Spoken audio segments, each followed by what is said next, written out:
สบายดีและสวัสดีพี่ๆน้องๆ FC ทุกท่านวันนี้เบ้าลุยมีเรื่องราวข่าวสารของประเทศไทยเนาะที่เบ้าเราจะมาเล่าให้เฮาได้รับฟังก็คือคนไทยเพิ่นปลูกฝังและก็ส่งเสริมการอนุรักษ์โดยเฉพาะแม่นสัตว์ป่าสัตว์น้ำเพื่อให้อุดมสมบูรณ์อยู่ในประเทศไทยว่าเพื่อนมีการบริหารจัดการแนวใดทุกคน และการหน่วยงานใดเป็นผู้อนุรักษ์ดูแลและก็ส่งเสริมโดยเฉพาะเป็นการแนะนำพ่อแม่ประชาชนว่าให้อนุรักษ์สัตว์น้ำสัตว์ป่าแนวใดเนาะว่าเฮาบ่ควรใส่อีหยัง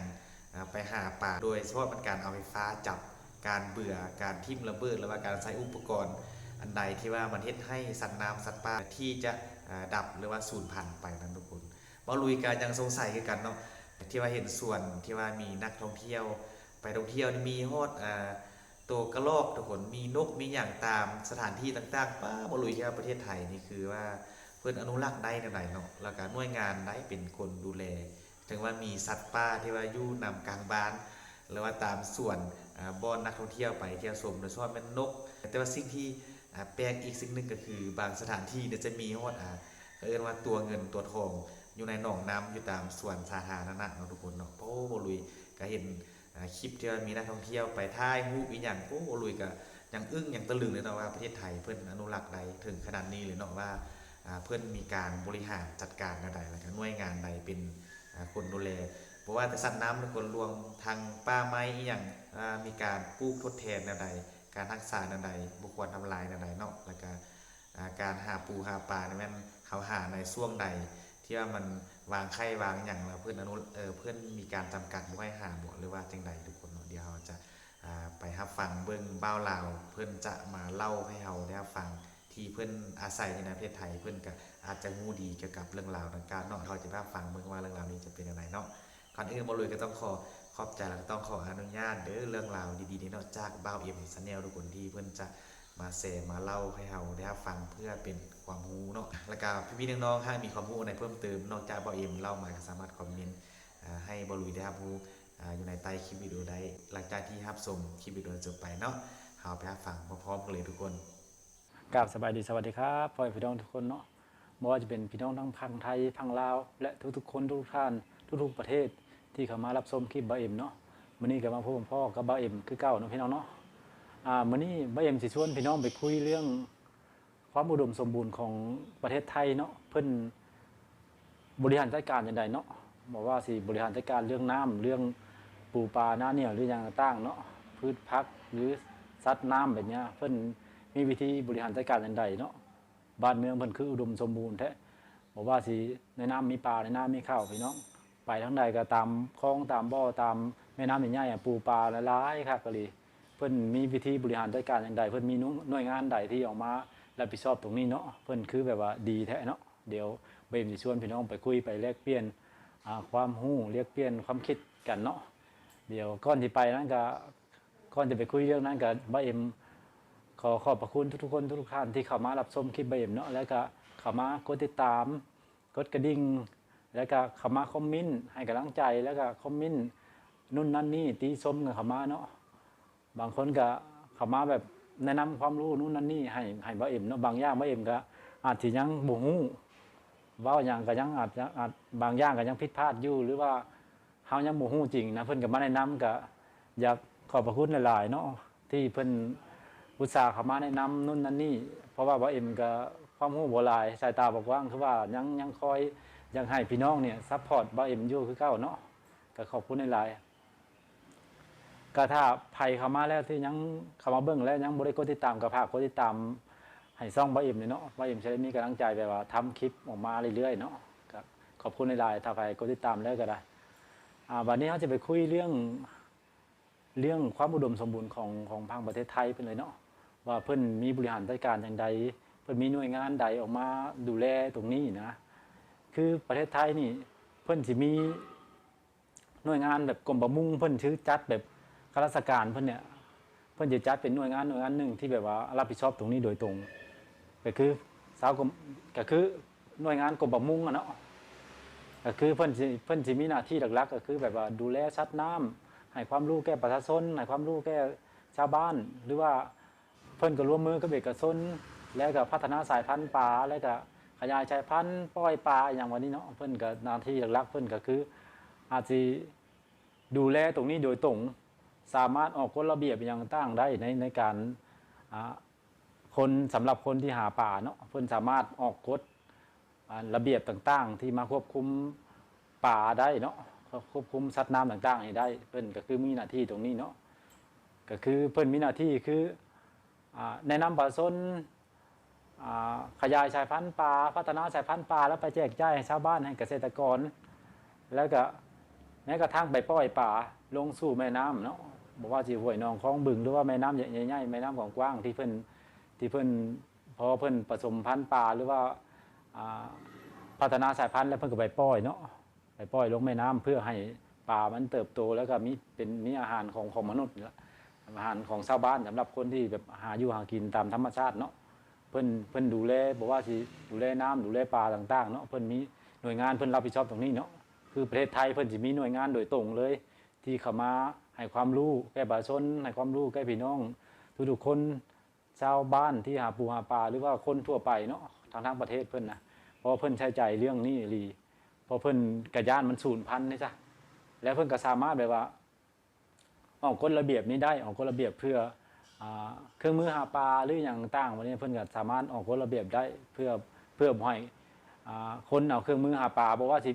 เบื่อปลาหรือว่าเครื่องสดหรือว่าตะไคร่พวกตะไคร่หรืออ้วนที่ว่าเพิ่นเป็นตัวนี้พี่น้องที่ว่ามันพับได้เนี่ยมันสามารถพับได้แล้วก็สามารถแบบว่าเฮาสิมักเห็นแบบว่าอยู่ตามคลองนะคลองแบบเล็กๆนะ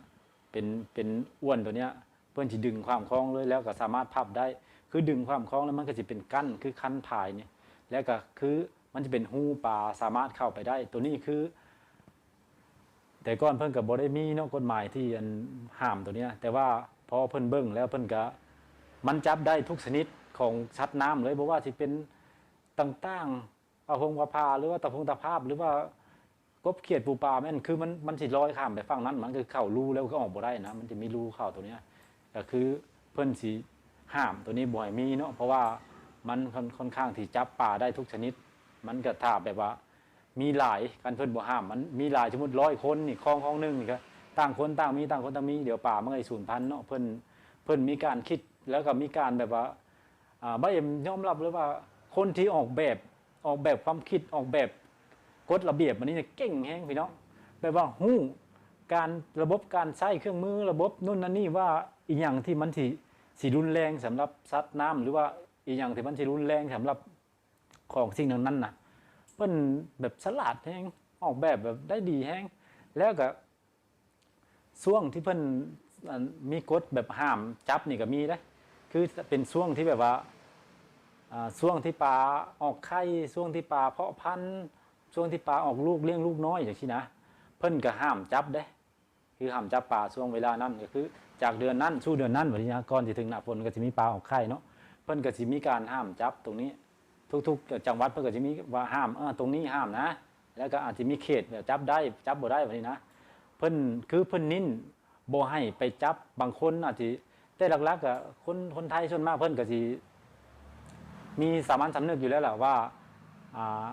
บ่จับปลาเล็กปลาน้อยหรือว่าลูกปลาบ่ไปซ่อนลูกปลามาคั่วกินหรือว่าจังซี่นะมันสิสูญพันธุ์นะเพิ่นมีสามัญสำนึกอยู่แล้วแต่ว่าก็ด้วยว่าที่กฎเพิ่นสร้างออกมาเพราะว่าหยังเพื่อว่ามีคนที่ออกนอกกรอบนอกลู่นอกทางที่บ่ปฏิบัติตามข้อบังคับใช้เพิ่นก็สิมีกฎหมายคุมตัวนี้ไว้เนาะแต่ที่จริงนะบ่เอ็มคิดว่าคนไทยนะตามที่มาคอมเมนต์ในช่องบ่เอ็มนะบ่เอ็มคิดว่าเพิ่นมาคอมเมนต์นี่สิฮู้เลยว่าเป็นคนจังไดนะค่อนข้างสิมีจิตใต้สำนึกอยู่แล้วฮู้นะคิดได้ว่าอีหยังควรบ่ควรนะเพิ่นตามที่มาคอมเมนต์บ่เอ็มคิดว่าอ๋อที่บ่เอ็มเฮ็ดให้บ่เอ็มเข้ามาดูข้อมูลนี่ก็ย้อนว่าคนพี่น้องทางฝั่งไทยแล้วเพิ่นมาคอมเมนต์แล้วเพิ่นมาบอกวิธีบ่เอ็มก็เลยไปลองไปศึกษาเบิ่งข้อมูลนี่เข้าไปหาเบิ่งแบบเป็นอย่างซี่ก็เลยเป็นอย่างซี่เนาะเป็นอย่างซี่ก็เลยเฮาเข้าใจว่าคนไทยทุกคนเพิ่นอาจสิแบบว่าสอนกันมาหรือประชาสัมพันธ์กันมาคนหาปลาเพิ่นก็ฮู้ว่า อันใดควรเอาอันใดบ่ควรเอาเนาะปลาเล็กปลาน้อยเพิ่นก็ปล่อยปลาใหญ่เพิ่นสิต่างเอาว่านี่นะถ้าเพิ่นไปเจอในสถานการณ์แบบนั้นสมมุติว่าไปเจอในแบบว่าตักซ่อนได้หรือว่าหาปลาได้ปลาน้อยเพิ่นก็ปล่อยถ้าเพิ่นสิไปซ่อนเอาลูกปลามามาแข่งนี่เพิ่นก็ยากเนาะคนไทยบ่ค่อยเฮ็ดกันเพิ่นแทบสิบ่มีคนเฮ็ดเนาะเพิ่นก็บ่เอ็มก็เห็นหลายๆคลิปที่แบบบอกว่าสิจับหนูจับหยังก็บ่เอ็มเห็นหลายเคยเบิ่งอยู่คนที่ไปหาอยู่หากินนะปลาน้อยนี่เพิ่นก็ปล่อยไว้แล้วก็เพิ่นไปจับหนูกันนะหนูน้อยเพิ่นก็ปล่อยเพิ่นคือเพิ่นมีจิตใต้สำนึกนะคือคิดได้ว่าอย่างสมควรเอาบ่สมควรเอาแต่ว่ากฎหมายนี่เพิ่นก็ออกมาห้ามเพื่อเอามาปรามคนที่ว่าบ่ปฏิบัติตามหน้าที่กฎหมายสินะเพิ่นก็มีแบบตบๆไว้นะพี่น้องก็เข้าใจเพิ่นอยู่เนาะบอกว่าสิเครื่องมือหาปลากันเด้เบิ่งคอยเบิ่งนี่สวิงปากกว้างหรือว่าเฮยาวเกินไปก็บ่ได้หรือว่าที่เกินไปก็บ่ได้เนาะบางทีมันเพิ่นเพราะว่าเพิ่นป้องกันแบบว่าบ่ให้จับปลาเล็กปลาน้อยเพราะว่ามันกำลังแบบกว่ามันจะเป็นตัวใหญ่นะถ้าคือว่าล่ะสมมุติปลาน้อยนี่100ตัวนี่ก็กินจนสิบ่อิ่มเนาะปลาน้อยๆนะถ้าปลาตัวใหญ่100ตัวนี่ก็ไม่กินได้หลายคนเนาะเพิ่นคิดอย่างนั้นนะเพิ่นคิดอนาคตบ่แม่นเพิ่นได้ละพอประมาณนั้นนะเพิ่นใช้ใจตรงนี้แฮงจำเพาะบ่เอ็มจังว่าเวลาไปในคลองหรือว่าในบ่อในแม่น้ำใหญ่ๆนี่ปลานี่หลายพี่น้องบ่แม่นตาย่องเพิ่นได้อันนี้คือเรื่องจริงถ้าใครบ่เชื่อน่ะไปหาเบิ่งเลยเฮาแบบเฮาเห็นเพิ่นไปตกปลาเนาะตกฟิกแป๊บเดียวจะดึงมันเบ็ดเพิ่นน่ะแป๊บเดียวปลากินล่ะนั่นคือปลามันปลาหลายอยู่ในใต้น้ำน่ะแต่เปรียบใส่แบบอันนี้บ่แม่นว่านั้นบางคนก็อาจสิมาหาว่าบ้าเอ็มเป็นอย่างเวลาลงคลิปลงอย่างคือเปรียบใช่แต่ประเทศลาวเปรียบใช่ไทยคือแบบนั้นบางคนก็จะมีแบบว่าอคติเรื่องนี้เนาะกับบ้าเอ็มที่เปรียบเพราะว่าอยากให้แบบว่าบางอย่างที่เพิ่นทำดีอันไหนที่ทำแล้วดีก็ยังให้เฮามองไปบ้านเฮาข้อใดที่มันขาดตัวบกพร่องหรือว่าเฮาทำแล้วมันโอเคเพิ่นเฮ็ดคือดีแล้วเฮาก็อยากให้แบบพี่น้องทางบ้านเฮาปรับเปลี่ยนมาใช้แบบวิธีแบบเพิ่นนะมันใช้ดีคือเพิ่นเนาะเฮาเห็นเพิ่นเฮ็ดแล้วมันดีก็คือว่านี่ล่ะคือเว้ากับหลายรอบประเทศที่พัฒนากำลังก็คือเฮาเบิ่งข้อใดดีของเพิ่นเฮาก็เอาไปพัฒนาบ้านเฮาประมาณนี้เนาะเพราะว่าบ้านเฮาก็อันนี้สิเว้าถึงเพราะว่าประเทศไทยที่ว่าเพิ่นอุดมสมบูรณ์ก็ประมาณนั้นเนาะอาจสิหลายกว่านี้แต่ว่าบ่เอ็มเว้ากับเว้าบ่เบิดนะกันที่เว้ากับลายก็นี่อันข้อมูลเพิ่นแต่ว่าบ่เองเว้าบ่เบิดมันคิดยาวหลายมันสินะบ่เอ็มสิต่อถึงบ้านบ่เอ็มเลยเพราะว่าบ่เอ็มก็เคยมีประสบการณ์ที่แบบว่าเรื่องปลาเล็กปลาน้อยนี่นะแต่สมัยบ่เอ็มอยู่บ้านนี่คือสมัย10ปี10กว่าปีนะคือเฮาประจำอยู่บ้านเลยบ่ได้มากรุงเทพอาจสิหลังๆนี่ก็ไปมาเนาะแต่ว่าบ่ได้แบบว่าอยู่ดนอยู่บ่ดนก็มาพี่บ้างแล้วก็กลับเมื่อบ่ได้ประจำอยู่บ้านนะก็เลยช่วงหน้าฝนช่วงหาปูหาปลานี่บ่เอ็มก็มีหาอยู่แต่ก็บ่ได้นั่นไปแป๊บนะแต่ฮู้ว่าป่ามันลดน้อยถอยลงแห้งหลายก็คือเพราะว่าหยังเนาะเพราะว่าสมัยบ่เอ็มก็คือบ่เอ็มครับพอมีพี่น้องทางฝั่งไทยเพิ่นมาให้ความรู้แบบในคอมเมนต์บ่เอ็มแล้วเพิ่นว่าทั้งฝั่งไทยเพิ่นบ่จับปลาเล็กปลาน้อยนะมีกฎระเบียบว่าห้ามจับเป็นช่วงเวลาที่ห้ามจับปลาบ่เอ็มก็เข้าไปเบิ่งว่าเพิ่นห้ามจับเวลาใดช่วงปลาเพาะไข่ช่วงแบบว่าปลาออกลูกใหม่ๆสิเพิ่นก็ห้ามจับเนาะเดือนนี้ไปหาเดือนนี้นะเพิ่นก็ห้ามจับแล้วบัดนี้บ่เอ็มก็เข้าไปเบิ่งข้อมูลบ่เอ็มรู้สึกผิดแฮงที่ผ่านมานะมันคือเส้นผมบางภูเขาที่เฮาบ่ฮู้อันนี้บ่เอ็มบ่ฮู้เลยถ้าแบบว่าด้วยคำว่าเฮาบรรพบุรุษเฮาหรือว่าพ่อแม่เฮาก็แบบว่าคันที่ว่ากับสมัยเพิ่นนะก็แม่นอยู่ปูป่ามันหลายเนาะเพิ่นบ่ได้คิดอีหยังคือไปเจอแบบปลาข้อเลี้ยงลูกสินะปลาข้อเลี้ยงลูกนี่มันคือสิถ้าเป็นปลาธรรมดานี่มันก็ลบลี้ได้เนาะพี่น้องแต่ว่าถ้าเป็นปลาข้อเลี้ยงลูกหรือปลาเลี้ยงลูกมันลบบ่ได้เพราะลูกมันอ่อนมันก็ยุบลูกมันก็อยู่ใต้น้ำนะอยู่เทิงหน้าน้ำยุบมันหายใจนะเฮาก็สิเห็นเพราะสิเห็นด้วยเฮาบ่ได้คิดอย่างมากมายคือทุกคนแถวบ้านบ้าเอ็มนะบ่ฮู้แขวงอื่นนะแต่แขวงบ้าเอ็มนี่ลักๆก็คือเจอปลาข้อเลี้ยงลูกหรือปลาอย่างวันนี้เขาก็สิไปดักเอาแหไปว่านเอาแม่มันก็ปล่อยลูกมันอยู่ตามสถานการณ์โอ้ยแบบบ้าเอ็มคิดมาแล้วเอ็มรู้สึกผิดแฮงเด้แบบเฮาบ่น่าเฮ็ดเลยแบบว่าแล้วสุดท้ายลูกมันน้อยๆนะเฮาเอาแม่มันแล้วนะ บ่มีคนบ่มีแม่มันคอยดูแลคอยหาอาหารให้กินหรือปกป้องศัตรูต่างๆที่สิมากินปลาน้อยน่ะเพราะเฮาแม่มันแล้วก็ลูกมันก็บ่เหลือพี่น้องสุดท้ายก็มีปลาตัวใหญ่กว่ามากินเบิดเนาะโอ้บ่เอ็มเข้าไปอ่านเข้าไปเบิ่งเพิ่นแนะนำเข้าเบิ่งวิธีการเพิ่นที่ว่าเพิ่นออกแบบมาประเทศเพิ่นน่ะแบบเฮาแย่แฮงน่ะแบบถ้าบ่เอ็มกลับไปได้น่ะกลับไปแบบว่าหมุนเวลาไปได้นำเป็นสิบ่เฮ็ดเลย แล้วก็สอนลูกพวกคือกันบ้านเฮาอันคือหาปลานี่คลิปที่แล้วนี่บ่เอ็มบอกกับทุกคนว่า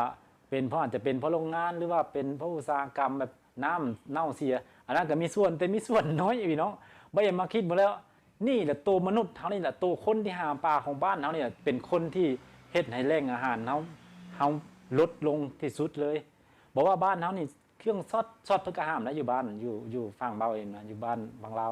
ห้ามเครื่องซอดแต่ก็ห้ามก็คนก็ยังแอบไปซอดไปหยังอยู่เนาะแล้วก็เบื่อปูเบื่อปลาสิก็ยังมีพี่น้องแล้วก็เรื่องบ่ใส่ใจเรื่องอันนี้เรื่องเอาลูกปลานี่นะเวลาไปเจอบางทีไปเจอลูกปลายุ่งๆเอาไปแหงเอาตะข่ายซ่อนเอาเลยมาคั่วกินบัดนี้มาคือเบิ่งปลาเป็นพันโตนะหามาคั่วกินเท่าเดียวถ้ามันเฮาปล่อยไว้จัก5-6 เดือนนี่ปลาตัวนั้นมันสิใหญ่ขึ้นมาแล้วก็เฮาก็สิปลาแค่ตัว2 ตัวเฮากินอิ่มแล้วนะมาคิดบ่ทันเพราะว่าเอ็มก็คิดบ่ทันคือกันถ้ามาเห็นนี่คือว่าเอ็มคิดว่าเส้นผมบางภูเขาพอมาเห็นแบบว่าเอ็มเข้าไปศึกษาเบิ่งพอดีพี่น้องทางฝั่งไทยเพิ่นมาคอมเมนต์ว่าเอ็มก็เข้าไปศึกษาเบิ่งข้อมูลนี่โอ้แบบแย่แฮงสำหรับแบบเป็นอย่างอาหารหรือปูปลานั้นเนี่ยอยู่ฝั่งลาวจังว่าลดน้อยถอยลงเพราะว่าบ่มีคนมาให้ความรู้พี่น้องบ่มีหน่วยงานที่ออกมาแบบให้ความรู้ประชาสัมพันธ์ตรงนี้โดยตรงก็เลยคนก็เลยถือการแบบว่าแบบสมัยโบราณสมัยบรรพบุรุษสมัยพ่อแม่ปู่ย่าตายายเฮาก็คือถือกันมาว่าเจอปลาบ่ได้สนใจแบบสอนได้ก็มาทำกับข้าวกินประมาณนี้เพราะว่าเพิ่นตอนนั้นสมัยก่อนปูปลามันหลายพี่น้องมันก็คือบ่กะว่าสิบ่สูญพันธุ์คนก็น้อยบัดนี้พอคนเริ่มหลายมนุษย์เริ่มหลายขึ้นปูปลามันก็ลดลงถ้าเฮาใช้ชีวิตแบบเดิมๆหากินแบบสูตรเดิมๆจักหน่อยมันก็สูญพันธุ์คือซุมื้อนี่มันสิสูญพันธุ์แล้วถ้าภัยพังคลิปบ่เอ็มนะถ้าภัยลงเข้ามาคนพี่น้องทางฝั่งลาวนะลงเข้ามาแบบว่ามาเบิ่งคลิปบ่เอ็มนะอยากให้ไปว่าไปทบทวนแล้วก็ลองเปิดใจลองแบบว่าหาวิธีการใหม่แบบว่าเฮาบ่กินมุกพวกบ่แม่นบ่กินมุกพวกอาจจะก็กินคือเก่าอาจสิเฮาไปเลี้ยงหรือไปอีหยังนะถ้าว่ากบเขียดที่ว่ามันไข่มุกพวกมันไข่ลูกพวกเนี่ยตามท้องนาเนี่ยก็อย่าไปซ่อนมันเลยเอาแบบว่าปล่อยมันออกเป็นลูกเป็นโตกบแล้วถึงยามเดือน11 12มันก็โตใหญ่แล้วเนาะเฮาไปใส่เบ็ดหรือว่าไปหากบหาเขียดมันก็สิคุ้มกว่าแล้วอาหารของเฮามันก็สิบ่ลดลงมันก็สิถ้าเฮ็ดแบบนี้น่ะจัก 2-3 ปีนี่รับรองว่าอาหารบ้านเฮานี่สิเพิ่มขึ้นมาเลยสิอุดมสิกลับอุดมสมบูรณ์ขึ้นมาอีกครั้งนึงพี่น้องอันนี้ป้าเอ็มขอเป็นกระบอกเสียงอาจสิเสียงบ่ดังเนาะแต่ว่าขอเป็นกระบอกเสียงอีกคนนึงที่อยากให้ทางบ้านเฮาน่ะใส่ใจเรื่องนี้แฮงป้าเอ็มมาเบิ่งคลิปแล้วแบบรู้สึกผิดอีหลีบ่แม่นว่าให้ตัวเองดูดีเนี่ยคือรู้สึกผิดว่าสิ่งที่เฮาทำมานี่มันแย่แฮงแล้วก็เพิ่นก็ต่อๆกันมาก็อย่างฉันแบบว่าก็บางคนก็บ่มีสามัญสำนึกเลยก็แบบยังเอาเครื่องซอดไปซอดปลาการซอดปลาไม่ได้คู่โตเลยพี่น้องเอ้ยจิ้มลงปึ๊บนี่มันขึ้นมาเบิดเลยปลาทุกตัวนะปลาเล็กปลาน้อยก็ซ่อนเอาเบิดมันก็เลยคล้ายๆเอากินแบบผ่านมันก็เลยปลาใหญ่เฮาก็เอาเนาะสมมุติปลาคอเลี้ยงลูกนี่แม่มันเฮาก็เอาแหไปว่านเอาลูกมันพอใหญ่ขึ้นเนี่ยก็เอาแยงไปซ่อนเอามันก็เลยกินล่างกินผ่านนะก็บ่แม่นเนาะบ่เอ็มก็บ่ตีดอกบ่เอ็มก็เคยมีประสบการณ์สมัยก่อนที่10 ปีแล้วบ่เอ็มก็เคยเฮ็ดตรงนี้บ่ฮู้เนาะพี่น้องด้วยเส้นผมบางภูเขาด้วยเฮาทำแบบเดิมๆที่แบบปู่ย่าตายายหรือว่าพ่อแม่เฮาพาเฮ็ดมาแต่เฮาพอฮู้แล้ววิธีการแบบเนี้ยเฮาเช็ดได้ว่าพวกปูปลานะเนี่ยหรือว่าอาหารของชาวบ้านนี่ประเภทปูปลานะเนี่ยสัตว์น้ำเนี่ยมันสิบ่ลดน้อยถอยลงมันสิได้ฟื้นขึ้นมาอุดมสมบูรณ์เฮาก็ลองเฮ็ดเนาะแต่ก่อนในบ้านเฮานี่ก็คือทุกวันนี้คือกันคันไปซ่อนมันลูกฮวกนี่ตามทุ่งไร่ทุ่งนานี่คันทุ่งนาภายว่าอย่าไปซ่อนลูกฮวกเด้อนะสั่งเขาได้สั่งเขาแบบว่าเขากี่ที่อย่างนั้นที่อย่าไปคิดกันเจ้าทุกคนถ้าทุกคนลงเข้ามาพังคลิปบ่เอ็มแล้วนะให้คิดดีๆไปทบทวนแล้วก็อยากให้ประชาสัมพันธ์ทุกๆคนถ้าพ่อใหญ่บ้านมาเบิ่งก็อยากให้ ประชาสัมพันธ์ลูกบ้านให้ว่าการเฮ็ดแบบเนี้ยมันเฮ็ดให้ทรัพยากรทั้งน้ำอาหารของเฮานี่มันลดน้อยถอยลงเนาะเฮากินถ้าเฮาบ่มีเฮ็ดแบบบ่มีระบบระเบียบพี่น้องถ้าเฮาเฮ็ดหยังบ่มีกฎบ่มีเกณฑ์คือใช้ชีวิตตามลำพังแบบว่าบ่มีสิจักจับปลาตอนใดก็จับจักลูกมันอยากซ่อนไปกินนี่เฮาควรแบบว่าใส่ใจเรื่องนี้แฮงอยากให้ทุกคนถ้าเข้ามาฟังแล้วอยากให้เอาไปปฏิบัติเลยเนี่ยเพราะว่ามันถ้าเฮาเฮ็ดแบบนี้ไปอีกเรื่อยๆอีก 3-4 ปีนี้อาหารบ้านเฮานี่เรื่องธรรมชาตินี่สิเบิดเลยเพราะทุกวันนี้ก็หายากเลยคือบ่เอ็มว่ามันหายากปลาอยู่ฝั่งลาวตอนนี้มันบ่ได้แม่นเพราะหยังแล้วบ่เอ็มมาคิดทบทวนมาแล้วนี่แหละเพราะมนุษย์นี่แหละที่กินเพราะคนบ้านเฮาเลยกินแบบที่ว่าบ่ได้สนใจคือบ่ได้รณรงค์บ่ได้ดูแลแบบว่าบ่ได้เอามานั่งอีหยังสมควรบ่สมควรปลาเล็กปลาน้อยกินเบิดมันก็เลยเบิดไปพี่น้องอันนี้ถ้าไผเข้ามาเบิ่งแล้วก็อยากประชาสัมพันธ์แน่เฮากบเขียนเฮาก็หากาหาเนียงก็ได้แล้วเนาะบัดนี้ลูกมันเป็นลูกฮวกสิออกมาเป็นตัวน้องตัวน้อยที่เกิดใหม่เฮาก็ยังไปซ่อนมันมากินคือเฮากินแม่มันแล้วยังมากินลูกมันอีกเนาะอยากฝากไว้นำอันนี้คืออันนี้อยากฝากไว้นำอีได้แบบว่าถ้าคนมานี่เข้ามาเบิ่งนี่บ่ว่าจะเป็นทั้งผู้ใหญ่บ้านหรือคนที่มีอำนาจในการคุยเรื่องประชาสัมพันธ์เรื่องชาวบ้านนี่บ่เอ็มอยากให้มีการประชาสัมพันธ์มีการมาให้ความรู้แก่ชาวบ้านให้ความรู้แก่ประชาชนเนี่ยเรื่องนี้นะมันสำคัญแฮงสำหรับบ้านเฮาเนาะเฮาเห็นพี่น้องฝั่งไทยประเทศนี่มันดีแฮงพี่น้องบ่เอ็มบางทีขับมอไซค์ไปตามคลองตามอย่างนี้โอ้ยป่าบ่อนตัวตาอยู่คือมันอุดมสมบูรณ์ว่านเฮลงบ้านนึงนี่ก็ป่านี่เหลือกินแล้วบ่แม่นว่าย่องบ้านเพิ่นเนาะเพราะว่าเพิ่นใช้ใจเรื่องนี้เรื่องที่บ่เอ็มเว้ามาเนี่ยก็ยังบ่เอ็มว่าอยู่ว่าเพิ่นบริหารจัดการได้ดีแบบเยี่ยมแบบสุดยอดจริงแบบบ่แม่นว่าเฮามาแกล้งชมหรือจังใดว่าเฮาเห็นแล้วแบบว่าเพิ่นเฮ็ดแล้วมันดีเนาะมันดีจริงๆเฮาก็เลยอยากให้นำเอาสิ่งดีๆนี่เพิ่นไปปรับปรุงถ้าแบบชาวบ้านบางคนอาจสิยังแบบว่าหัวดื้อหัวแข็งที่ยังเฮ็ดแบบเก่าเฮาก็แบบว่าดูแลพื้นที่ของเฮาทุ่งไร่ทุ่งนาเฮาให้มันแบบมีกบมาไข่มันมีลูกฮวกก็เฮาก็ดูแลเอาบ่อยเข้ามาสอนเฮาเดี๋ยวมันก็สิมีอาหารเพิ่มขึ้นมาเนาะปูปลากันถ้ามันมีอยู่ในห้องในหนองในน้ำในคลองบ้านเฮาก็บ่ให้ไผมาว่านแห่จับเอาแม่มันแล้วก็ให้มันเลี้ยงลูกเนาะแล้วก็เครื่องสดเครื่องหยังถ้าไผมาสดถ้าเฮาดูแลตรงนั้นบ่ได้เนาะพื้นที่สาธารณะเฮาก็ดูแลหม่องเฮาอยู่นี่ให้มันได้เนาะมันหลายคนพี่น้องบางคนก็เป็นน้ำเต็มแก้วบ่รับฟังก็ยังดื้อรั้นยังดักดานบ่ฟังบางคนก็อาจสิฟังพอฮู้เหตุผลบางคนเห็นเบ้าเอ็มนี่เห็นหน้าเบ้าเอ็มปุ๊บนี่สั่งเลยบ่เข้าเบิ่งเลยเพราะฮู้ว่าเบ้าเอ็มสิเว้าแบบเป็นการเปรียบเทียบที่เบ้าเอ็มออกมาเปรียบเทียบเพราะว่าบางทีเฮาเห็นสิ่งดีๆแล้วเฮาไปเปรียบเทียบใส่บ้านเฮาก็บ่แม่นว่ามันบ่ดีบ่แม่นว่าบ่ดีซุอย่างก็มีตัวดีก็มีตัวบ่ดีก็มีนะเฮาก็อยากให้เอาแก้ไอ้สิ่งที่มันบ่ดีเนี่ยมาแก้เฮาเบ้าเอ็มเห็นอยู่ทั้งพี่เพิ่นดีเฮ็ดดีแล้วเฮาก็อยากให้บ้านเฮาเฮ็ดคือเพิ่นนะมันก็สิได้ดีเนาะอีกอย่างมันก็สิได้แบบเพิ่มภูมิขึ้นมาเนาะอันนี้เพราะว่าการสิเว้าก็บ่เอ็มนี่อยู่พี่เนี่ยอยู่พังไทยอยู่กรุงเทพนี่สบายอยู่แล้วมีงานทำมีของกินมีเงินซื้อข้าวอยากกินหยังก็ซื้อกินแต่ว่าพี่น้องทางบ้านเฮาถ้าพี่น้องยังใช้ชีวิตแบบคือเก่ายังหาปูหาปลาหามุกพวกหายังตั้งจับลูกเล็กๆเด็กแดงมันไปกินจับพ่อจับแม่มันไปกิน